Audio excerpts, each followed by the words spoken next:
ঘুরে পারি করে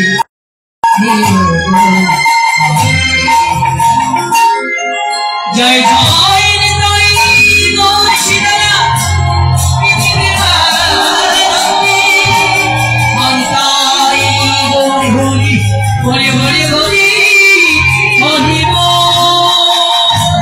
জয় প্রভু জয় নিতাই জয় গৌর বদরিবা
जय गौ हरिबल हरिबल जनिताई जनिताई हरिबल गौर हरिबल हरे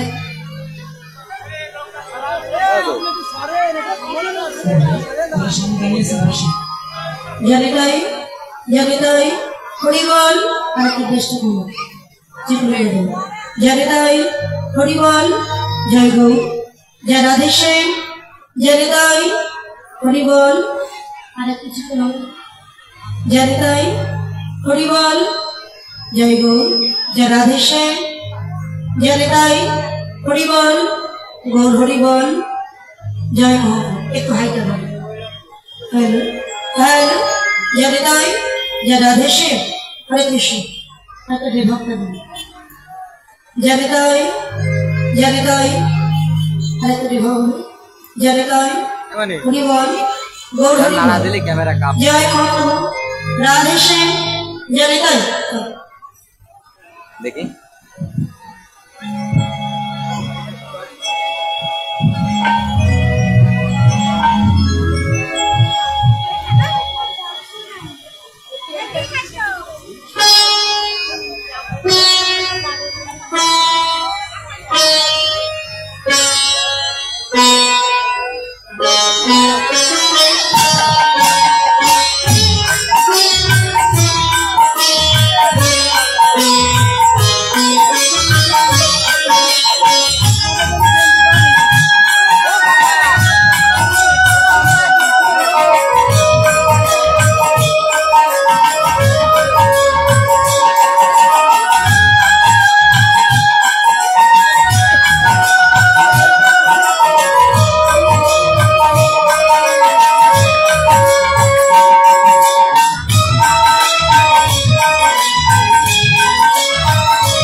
করুণী তোমার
সমগত কৃষ্ণ ভক্ত কৃষ্ণ দাসনায় আপনাদের রাতুল চরণে জানায় সকল শতকোটি ধন্যবাদ।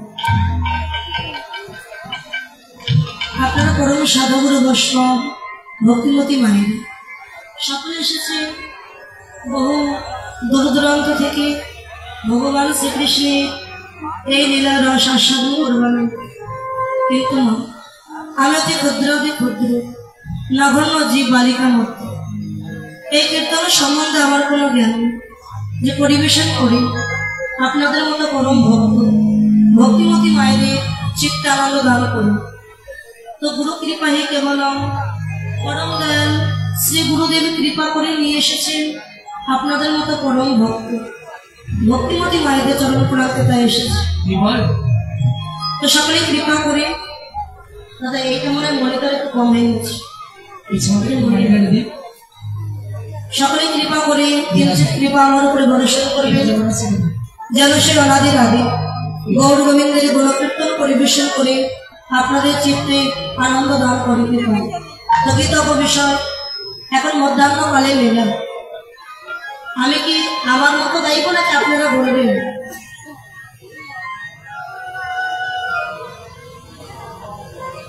এখন যে মধ্যাহ্নকালে লীলা নৌকা বিলাস হবে, সময় মিলন হবে।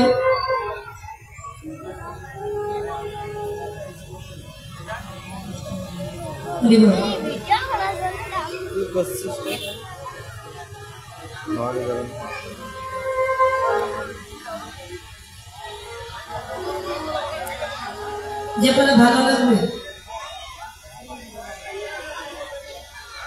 সুবল পরে দেয় গাইব। সুবল বেশ রাধা গোবিন্দের মিলন, অর্থাৎ সুবল মিলন মধ্যাহ্নকালে মিলন আমরা সুবল বেশ রাধা গোবিন্দের মিলন। তো কীর্তন পরিবেশন করতে গিয়ে ভুল ত্রুটি হলে নিজ করে সন্তান মনে করে, ভগ্নী মনে করে সকলের আকুল চরণে স্থান দেবেন, তবে চরণ চলা করবেন। জয় জয়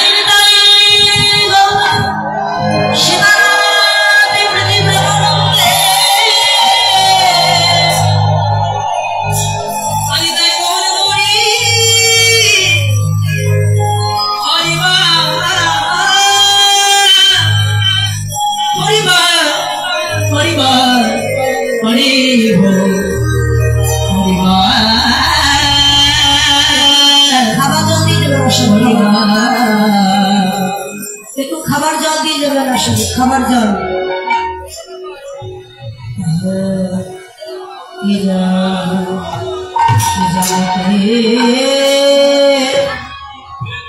কি জানে কে ভাবে গো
রাধা রাধা বলে ও কি হয়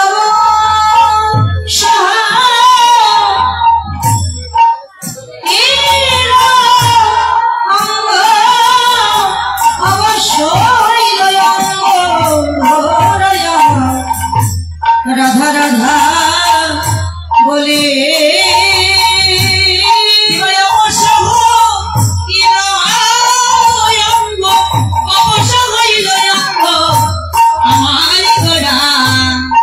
রাধা রাধা বলে অবশ্য হলো রে অবশ্য হলো রে অবশ্য হলো রে অবশ্য হলো রে হরি রাধা রাধা বলে অঙ্গ অবশ্য হলো রে রাধা রাধা বলে অঙ্গ অবশ্য হলো রে হরি রাধা বিধি বলে অঙ্গ অবশ্য হলো রে অপরিধি বড় রঙ্গ অবশ্য হলো রে বড় হবে না কেন হবে না কেন হবে না কেন হবে না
ঈশ্বর পরম কৃষ্ণ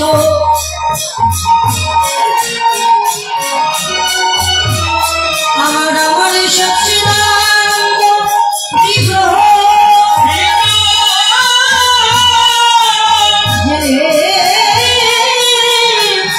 অনাদির আদি গোবিন্দ সর্বকারণের কারণ আমার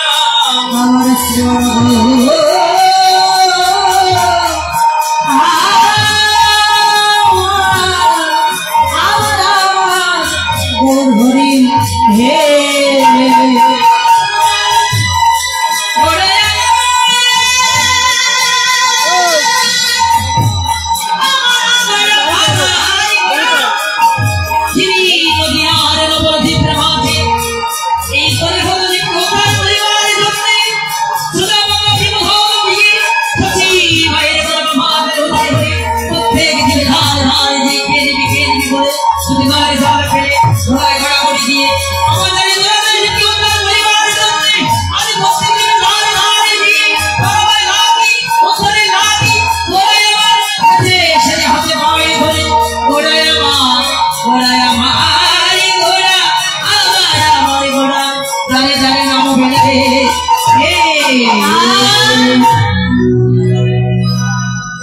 জিনিসটা পরম কৃষ্ণ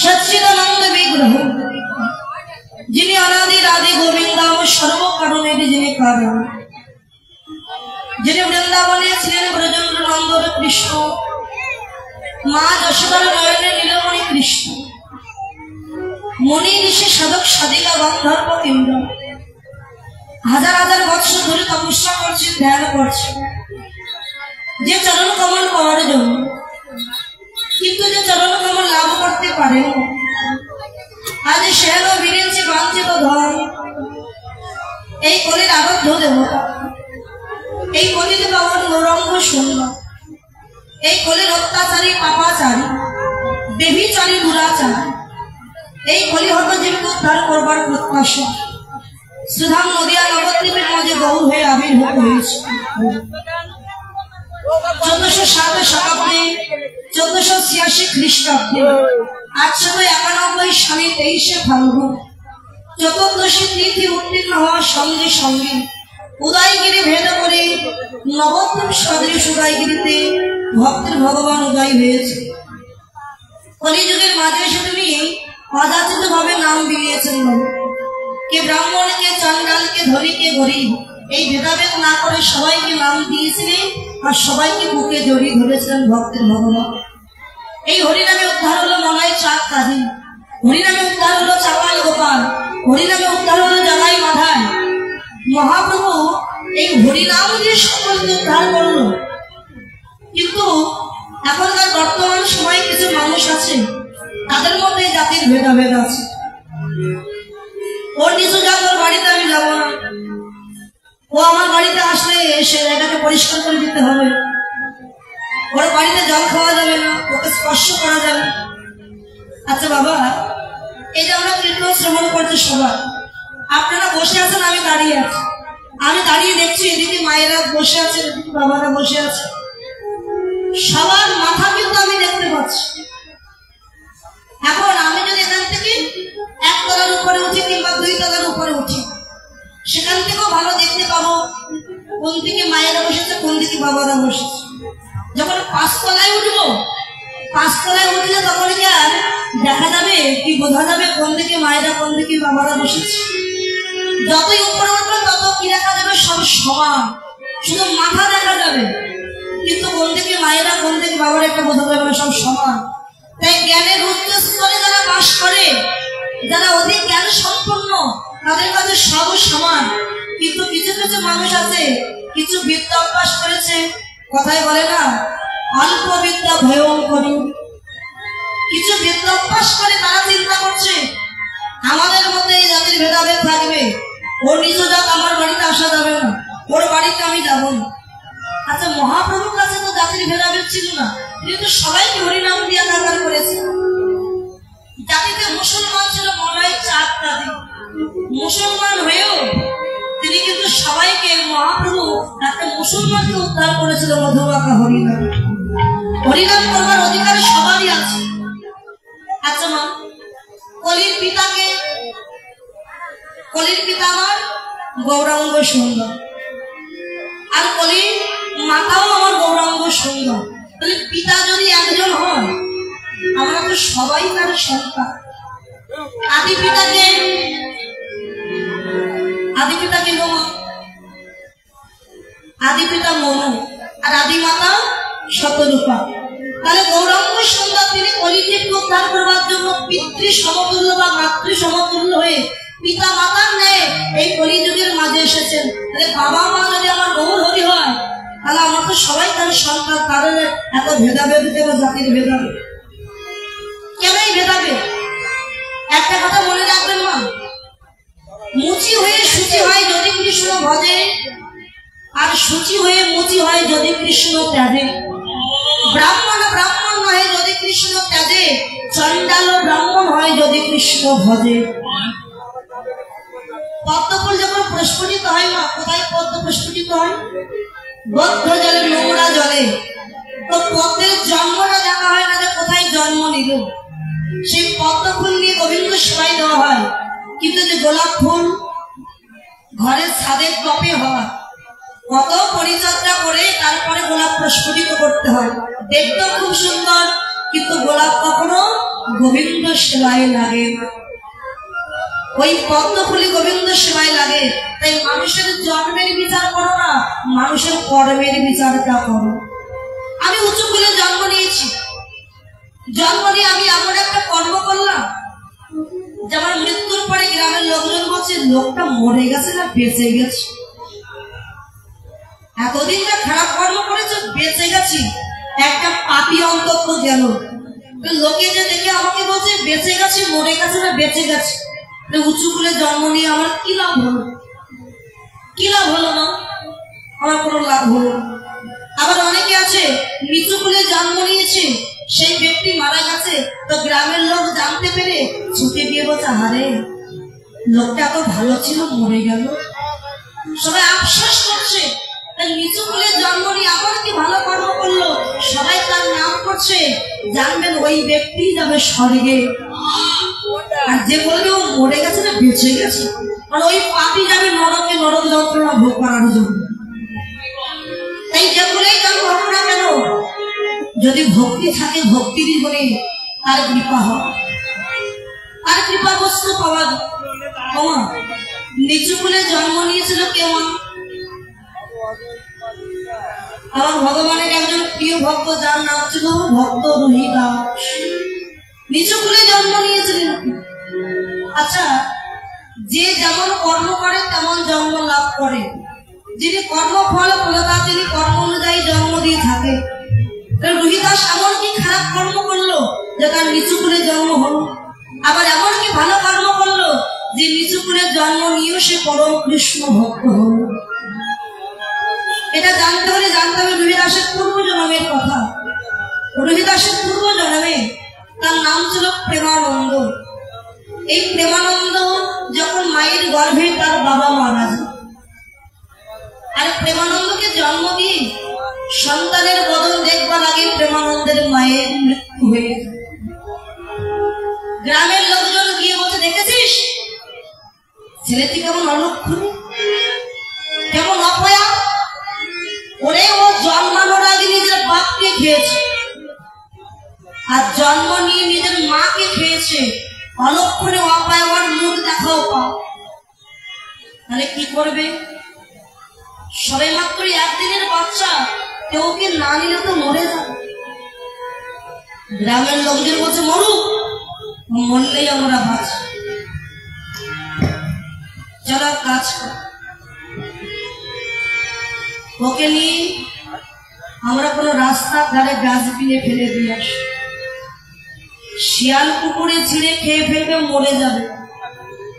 গ্রামের লোকজন বাচ্চাটিকে ধরে নিয়ে যাচ্ছে রাস্তার ধারে ফেলে দিতে, কিন্তু গ্রামের সবাই তো আর খারাপ নয়। ভালোর মধ্যে যেমন খারাপ থাকে, খারাপের মধ্যেও ভালো থাকে। সেই বৃদ্ধা মা, তার স্বামী নাই, সন্তান নাই, জগতে আপন বলতে কেউ। ওই বৃদ্ধা মা জানতে পেরে ছুটতে ছুটতে এসে বলে, ওই বাচ্চাকে থেকে তোমরা ফিরে দিও, জগতে ওরও কেউ না, আর আমারও যে কেউ। ওই বাচ্চাটিকে তোমরা একবার আমার আমি ওকে নিজের পুত্র স্নেহে মানুষ করব, ওকে ফেলে দিও। গ্রামের লোকজন বলছে, নেবে তো নিয়ে যাও, তার কি দরকার আছে, ওকে নিয়ে গেলেই আমরা বাঁচি। গ্রামের লোকজন বৃদ্ধা মাটিকে ওই সরকারটিকে দিয়ে দিয়েছে।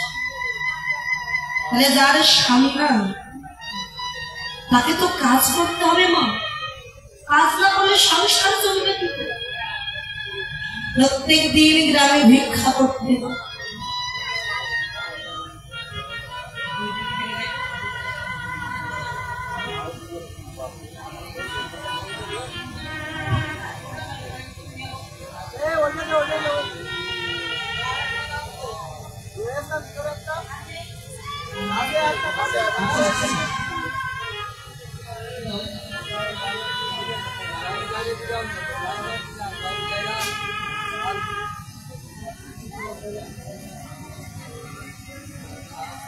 ভালো হয়।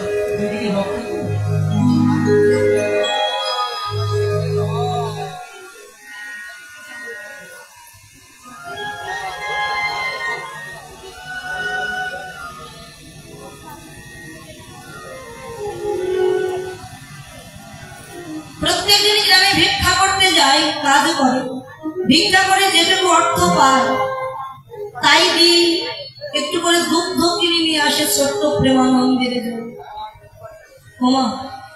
একদিন যায়, দুদিন যায়, ছেলেটা আস্তে আস্তে বড় হচ্ছে। বাচ্চাদের খেলা হয় কি, হাতি ঘোড়া পুতুল এগুলো নিয়ে খেলা করে। আর ছোট্ট প্রেমানন্দের খেলা কি জানো? মাটি দিয়ে সুন্দর করে কৃষ্ণ মূর্তি তৈরি করে বাগানের ফুল তুলে মালা গেঁথে ভগবানের গলায় কি বলে তোলা, আমার দেওয়ার মতো কিছু বাগানের ফুল আর নয়ন গঙ্গার জল দিলাম আমি তোমাদের সাথে, তুমি নিজে করে গ্রহণ করো প্রভু, এই বলে কাজ। ভগবান বললেন, মনে মনে বললেন, ওরে এইটুকু বয়সে অন্য সব খেলা রেখে তুই আমার চরণ নিয়ে পড়ল প্রেমানন্দ, তুই আমার কেমন ভক্ত হয়েছিস, তোকে যে একটু পরীক্ষা করতে হবে। মা ছেলের ভালোই দিন যাচ্ছিল, 1 বছর যায় 2 বছর যায়, এমন করে ছেলেটির 5 থেকে 6 বছর বয়স। ছেলেটি যখন 6 বছর বয়স হলো, ভগবান দেখলেন এবারে পরীক্ষা দেওয়ার সময় হয়ে গেছে। প্রেমানন্দ গেছে খেলা করতে মাঠে, হঠাৎ মাত্র 3 দিনের জ্বর হয়ে ওই বৃদ্ধা মায়ের মৃত্যু হয়ে গেল। প্রেমানন্দ জানে, সে তো খেলা করছিল মাঠে, গ্রামের একজন গিয়ে বলে, প্রেমানন্দ, ও প্রেমানন্দ, তুই খেলা করছিস, ঘরে গিয়ে দেখবি না প্রেমানন্দ, তোর মা মারা গেছে।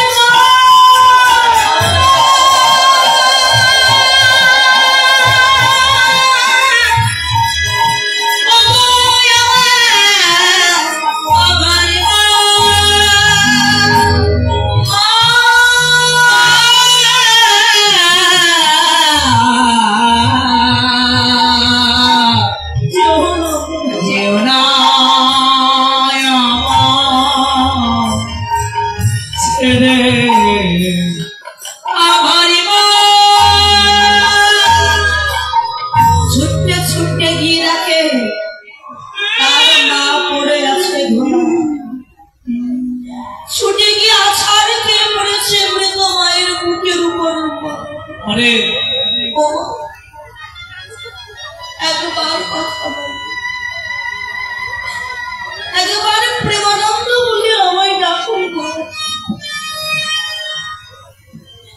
তুমি ছাড়া যে আমার কেমন ভালো, একবার কথা, তুমি চলে গেলে কি আমায় ঘুম পাড়াবে, কি আমায় আদর করবে মা, তুমি ছাড়া যে আমি অনাথ হয়ে যাব। কিন্তু যে চলে যায় সে তো আর কোনোদিন ফিরে আসবে না। ছেলেটির মা মা বলে কাছে মায়ের মুখের উপর। গ্রামের লোকজন তার বৃদ্ধা মাকে নিয়ে শ্মশানে গিয়ে সৎকার করে ঘরে ফিরেছে। মায়ের শোক ভুলতে না পেরে ওই ছোট্ট ছেলেটি ধুলায় গড়াগড়ি দিয়ে কাঁদছে ঘরে। তুমি আমায় কোথায় রেখে গেলে মা, আমার যে আর কেমন রইল না, একবার ফিরে এসো। পাড়াহারে অনিদ্রায় 1 সপ্তাহ কেটে গেল মা, কিন্তু এই বাচ্চাটিকে কেউ কিছু খেতেও দিল। যখন 1 সপ্তাহ হয়ে গেল, ক্ষুধার জ্বালা সইতে না পেরে ওই ছোট্ট প্রেমানন্দ গ্রামে গিয়ে দুয়ারে দুয়ারে গিয়ে ঘর পেতে দিয়েছেন, মা আমায় কিছু খেতে দাও না, আমি 1 সপ্তাহ ধরে আমি কিছু খাই, কিছু খেতে দাও। গ্রামের লোকজন বলে, তুই জন্মানোর আগে যে বাপকে খেয়েছিস, জন্ম নিয়ে মাকে খেলি, যে মা মানুষ করছিল তাকেও খেলি, এত মানুষকে খেয়ে তোর পেট ভরল, আবার আমাদের বাড়ি এসেছিস খাওয়ার জন্য, আমাদের খাবি, বেরিয়ে দূর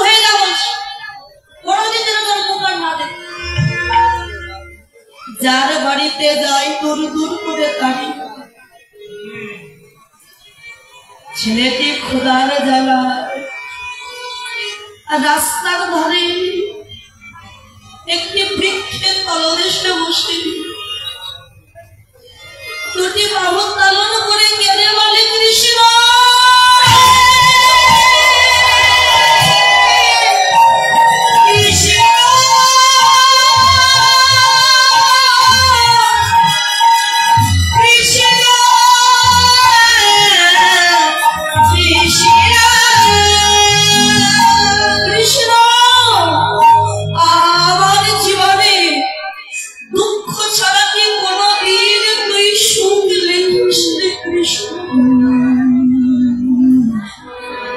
আমাকে দুঃখ দিতে তুই সুখ পাবি। কৃষ্ণ কৃষ্ণ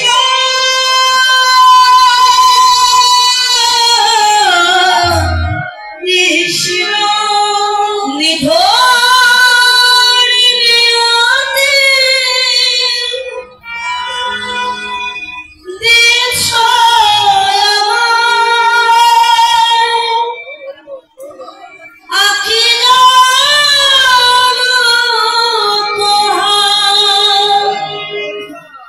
চিরদিন শুধু দুঃখ দিলে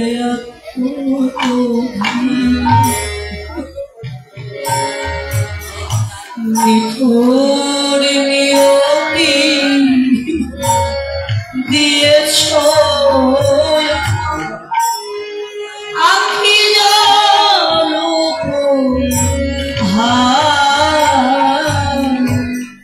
আখি জল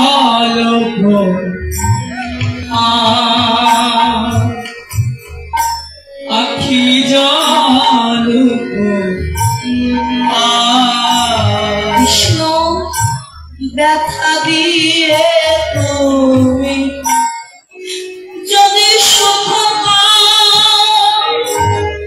যত ব্যথা তুমি আমায় দিয়ে যাও, ব্যথা দিয়ে যদি সুখ পাও, যত ব্যথা তুমি আমাকে দাও, ব্যথা দিয়ে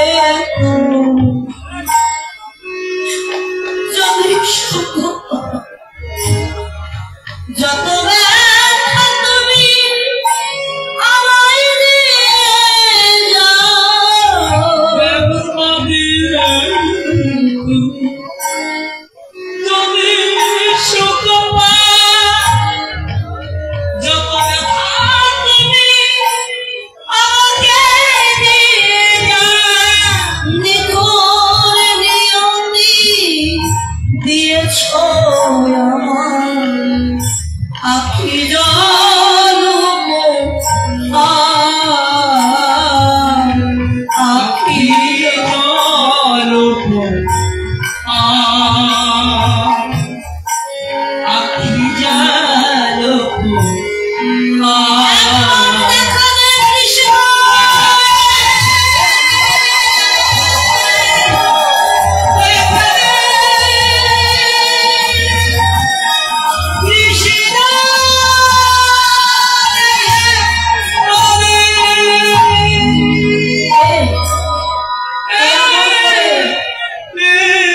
মধুর সুরে প্রাণ ঝরানো ডাকে আমায় ডাকে, আমার আসল কেঁপে উঠেছে কে আমায় ডাকে। ভগবান আর বিলম্ব না করে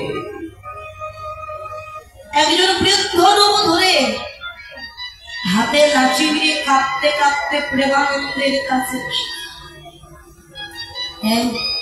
কে তুই কাঁদছিস কেন? আমার নাম হলো প্রেমানন্দ। জানো জগতে আমার বাবা মা কেউ না, যার বাড়িতেই যায় ওই দূর দূর করে তাড়িয়ে দেয়। আমি আজ 7 দিন হলো কিছু খাই, আমাকে কিছু খেতে দাও।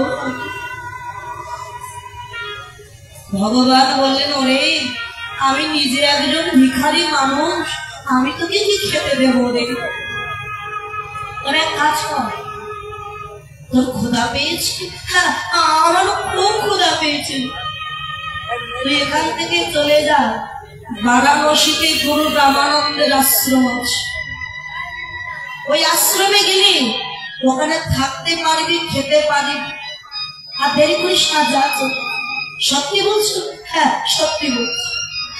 ছেলেটি ছুটতে ছুটতে চলে গেল বারাণসীতে। গিয়ে দেখছি গুরু রামানন্দের আশ্রম, গুরুদেব দাঁড়িয়ে আছে। আর ছুটে গিয়ে গুরুদেবের চরণে আছাড় খেয়ে পড়েছে। গুরুদেব, গুরুদেব, এই কে তুই? আমার চরণ ধরে কাঁদছিস? গুরুদেব, আমার নাম প্রেমানন্দ। বাবা মা কেউ না, যে মা মানুষ করছিল সে মাও আমায় ছেড়ে চলে। সবাই আমায় অবহেলা করে, ঘৃণা করে। তোমার আশ্রমে আমাকে একটু থাকতে দাও না গুরু। আজ থেকে তুমি আমার বাবা, তুমি আমার মা, তুমি আমার সব। আরে বাবা, তুই বলছিস তোর বাবা মা কেউ না, ঠিক আছে তুই আমার আশ্রমে থাক, তবে আশ্রমে থাকতে গেলে একটা নিয়ম তোকে মেনে চলতে। বলো গুরুদেব কি নিয়ম? প্রত্যেক দিন তুই গ্রামে ভিক্ষা করতে যাব, তোর ভিক্ষার চাল ডাল এনে আমায় দিবি। সেই চাল ডাল দিয়ে অন্ন ব্যঞ্জন রন্ধন করে আমি আমার মদন গোপালকে ভোগ নিবেদন করব। শোন বাবা, জীবনে যেন অযাচিত ভাবে কারোর বাড়ি থেকে ভিক্ষা করবি। গুরুদেব, অযাচিত মানে কি? শোন বাবা, যেখানে তোর 5 বাড়ি গেলে হবে সেখানে তুই 6 বাড়ি যেতে পারবি। যদি কেউ বেশি তোকে ভিক্ষা দেয়, চাল ডাল নিবি না, 1 মুষ্টি, প্রত্যেক বাড়ি থেকে 1 মুষ্টি করে চাল নিবি। বেশি দিলে কখনো নিবি না, আর কারো কাছ থেকে চেয়ে কিছু কোনোদিন নিতে পারবি।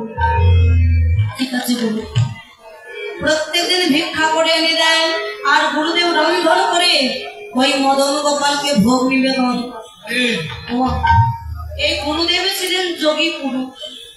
তিনি ধ্যান যোগে দেখতে পেতেন স্বয়ং মদন গোপাল পাথরের বিগ্রহ থেকে এসে ওই প্রসাদ সেবা দেখতে পেতেন ধ্যান যোগ। একদিন যায়, 2 দিন যায়, কয়েক মাস চলে গেল। আর আজকে হলো ছেলেটির কাল, প্রচন্ড ঝড় বৃষ্টি হচ্ছে। গুরুদেব বললেন, কি রে বাবা, আজকে ভিক্ষায় যাবে? গুরুদেব, প্রচন্ড ঝড় বৃষ্টি হচ্ছে, একটু কম হলে আমি ভিক্ষায় যাব। ঠিক আছে তুই তাই যাস। যে একটু বৃষ্টি কম হয়েছে মা, ছেলেকে ভিক্ষায় চলে গেল। বাচ্চা তো মাথায় অত বুদ্ধি নেই, চিন্তা করছে বৃষ্টি হচ্ছে তো আমি সব বাড়িতে যাব না, সামনে যে জমিদার বাড়ি দেখছি ওই জমিদার বাড়ি থেকে আমি অযাচিত ভাবে চাল ডাল ভিক্ষা করে আনবো। আর গুরুদেব তো মন্দিরে আছে, গুরুদেব কিছু জানতেও পারবে, কিন্তু সে জানে না যে তার গুরুদেব যোগী পুরুষ। জমিদার বাড়ি থেকে চাল ডাল ভিক্ষা করে এনে গুরুদেবকে দিয়েছে। গুরুদেব রন্ধন করে ভোগ লাগিয়েছে মদন গোপালের সেবা, কিন্তু আজকে আর মদন গোপালের সেবা করতে গেলেন কেন? ওই যে সেবার অপরাধ হয়ে গেল। দেখি প্রত্যেকদিন মদন গোপাল সেবা করতে আসে, আজকাল এলো না, তাহলে আমি কি কোনো অপরাধ করেছি? ধ্যান যোগে দেখতে পেল অপরাধ তার নয়, তার প্রিয় শিষ্য প্রেমানন্দ করেছিল অপরাধ। ডাক দিয়েছে, প্রেমানন্দ, ও প্রেমানন্দ। গুরুদেব, আমাকে তুমি ডাকছো? গুরুদেব, সত্যি করে বল, তুই কোথায় ভিক্ষা করতে গিয়েছিল? গুরুদেব, আমায় তুমি ক্ষমা করে দাও। খুব ঝড় বৃষ্টি হচ্ছিল বলে আমি না সব বাড়িতে যাই পাইনি, ওই সামনের জমিদার বাড়ি থেকে আমি অযাচিত ভাবে চাল ডাল ভিক্ষা করে এনেছি। আমায় এত চাল ডাল দিয়েছে, আমাকে 10 দিন ভিক্ষায় না গেলেও হবে। কি করলি তুই দুরাচারী? তোকে বারণ করা সত্ত্বেও তুই সে অযাচিত ভাবে ভিক্ষা করলি। তুই কি জানিস আজকে তোর জন্য আমার মদন গোপাল আর সেবা করতে হবে? তুই কেমন শিষ্য যে নিজের গুরুদেবকে ভজনের পথ থেকে সরিয়ে দিবি? বেরিয়ে যা, তোর মুখ আমি কোনোদিন দেখতে চাই না, বেরিয়ে যা। ছেলেটি ছুটে গিয়ে গুরুদেবের চরণ দুখানা জড়িয়ে ধরেছে। কি গুরুদেব, তুমি আমায় বকো, তবু আমি তোমার চরণ ছাড়ব। দুরাচারী, এত করে বলছি তবু চরণ ছাড়বি না? গুরুদেবের পায়ে ছিল খড়ম, খড়ম পায়ে ছেলেটির পিঠে এমন জোরে লাথি মেরেছে যে ছেলেটির পিঠে খড়মের দাগ পড়ে গেছে, ঝড় ঝড় করে রক্ত পড়ছে, তবু চরণ ছাড়ছে। ওরে দুরাচারী, এত বকছি এত মারছি, তবু চরণ ছাড়বি না? আমাকে ভজনের পথ থেকে সরিয়ে দেওয়ার অপরাধে আমি তোকে অভিশাপ দিলাম। এখনই এই মুহূর্তে তোর আয়ু শেষ, এবার তোর জন্ম হবে মুচির ঘরে, তোর নিচু করে জন্ম হবে। যেই না অভিশাপটা দিয়েছে, এতক্ষণ পরে ছেলেটির চরণ দুখানা ছেড়ে দিল। গুরুদেব, সামান্য ভিক্ষার অপরাধে তুমি আমাকে একেবারে নিচু করে পাঠিয়ে দিলে। গুরুদেব, আমি কিছু ভুলে যাই তাতে কোনো দুঃখ, তবে আমায় এই আশীর্বাদ করো যে ভুলেই আমার জন্ম হোক না কেন, গুরুদেব যেন তোমার চরণ ছাড়া করো না গো।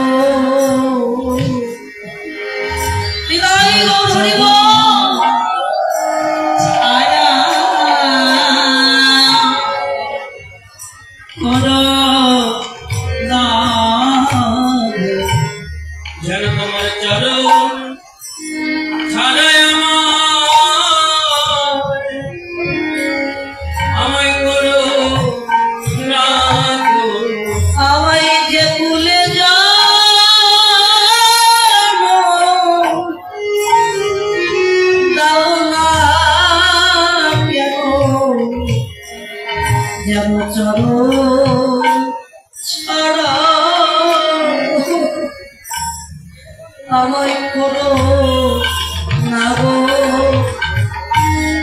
আমায় যে ভুলে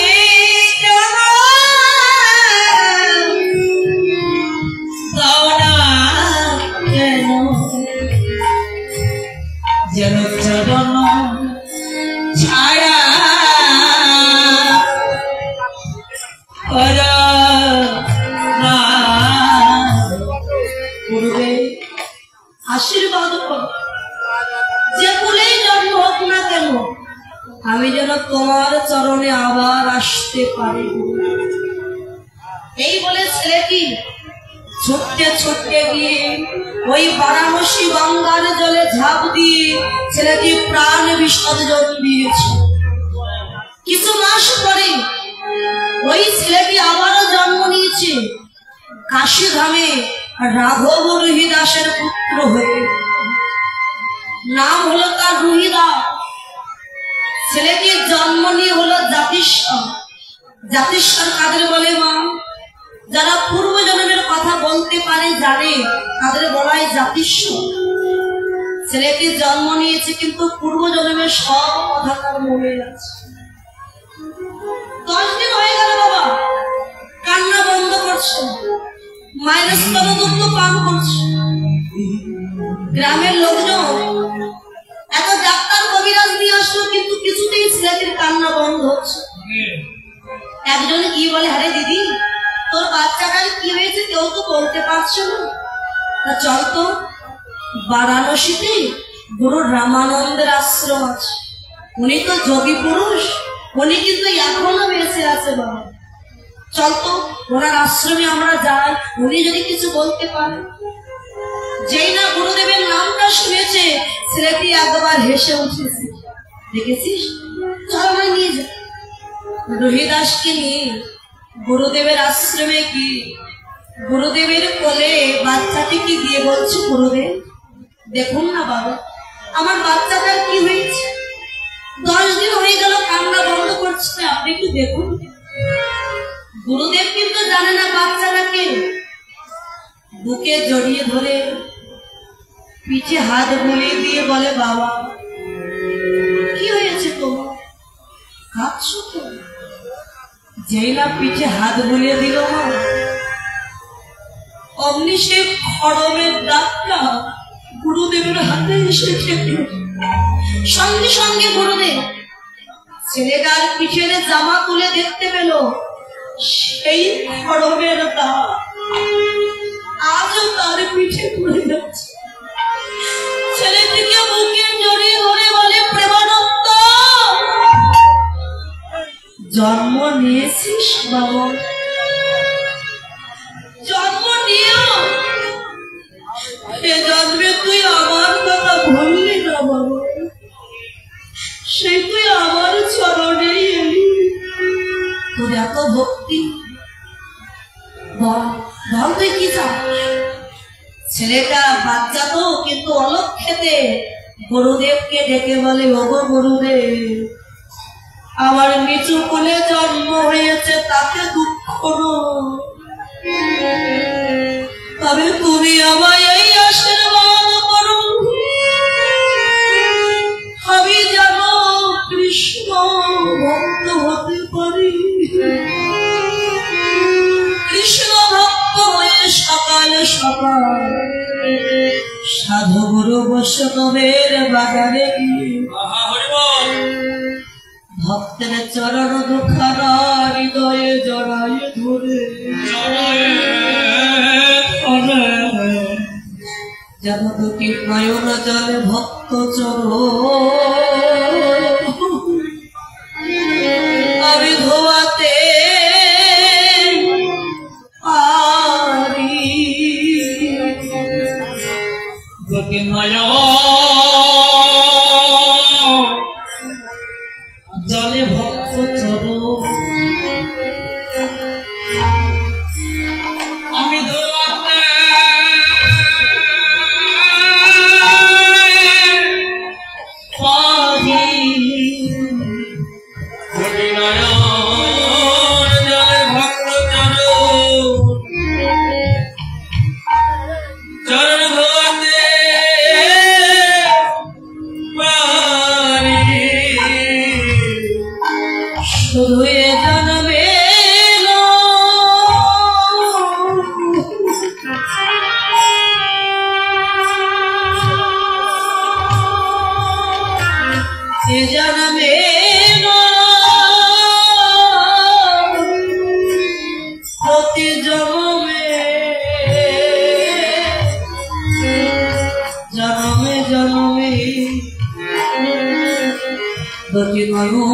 জলে ভক্ত চরণ যেন ধোয়াতে পারি শুধু এ জন্মে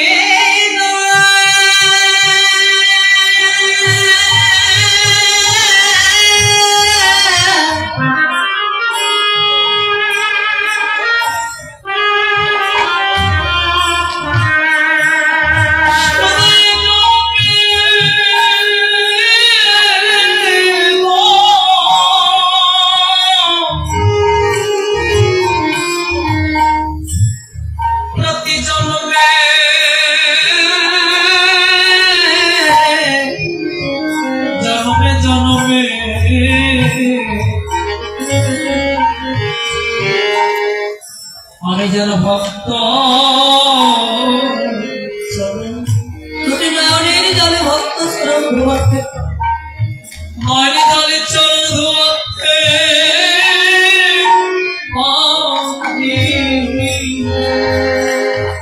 ভক্তের চরণ ধুলি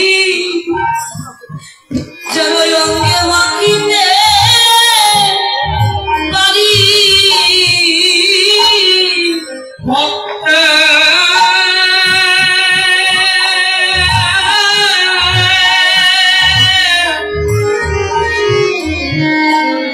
ভক্তের চরণ ধুলি আমি যেন অঙ্গে মাখিতে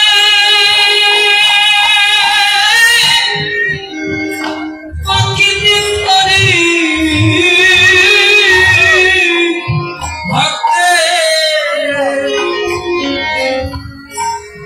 ভক্তের চরণ